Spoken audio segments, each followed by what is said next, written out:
go back to that breaking news from Israel now, where opposition parties have reached a deal to form government and oust Benjamin Netanyahu. Our correspondent Nick Dole has the latest on this breaking story. Nick, good morning. Take us through it. Good morning, Michael. Well, there have been 4 elections in the last 2 years here in Israel, and to try to avoid yet another election, the opposition leader here, Yair Lapid, had until 11:59. That was the deadline he had to inform the president that he had formed a coalition to govern Israel. He's just made that deadline. And so Yair Lapid, he's a moderate, considered more moderate in Israeli politics. He's popular with particularly middle-class secular Israelis, but he's formed quite an unlikely coalition, really, because he's relying on the support of a man named Naftali Bennett. Mr. Bennett is an ultra-nationalist. He says he's right-wing and proud of it.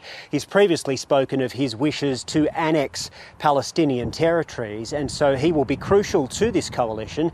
But also forming this coalition will be left-wing politicians and even Arab politicians as well. So it is quite an unlikely and potentially quite an unruly coalition, but they have been united in their desire to get rid of Benjamin Netanyahu. And so this is now a matter for the parliament, but certainly it does appear that Israel is heading for a new government.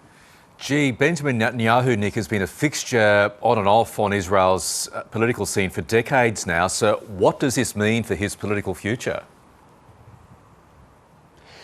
Yeah, you're right. Benjamin Netanyahu has been a major force in Israeli politics. He's the longest serving Israeli Prime Minister, and he was also the youngest ever Israeli Prime Minister.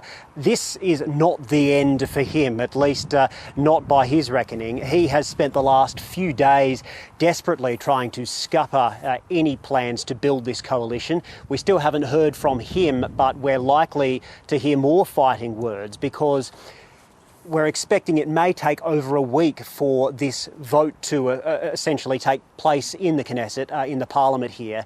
And that will give Benjamin Netanyahu more time to try to build support and try to change people's minds. Whether he can do that, we don't really know. But we've previously heard him appealing to people and using the recent conflict with Hamas in Gaza as a reason to support him. He has said that this sort of coalition will look bad for Israel, that Iran will think Israel is weak, that Hamas will think that Israel is weak. And so he's really appealing to right-wing politicians, hoping to change their minds. He may have over a week to do so, and I think most people here say that he's not someone who can be discounted just yet.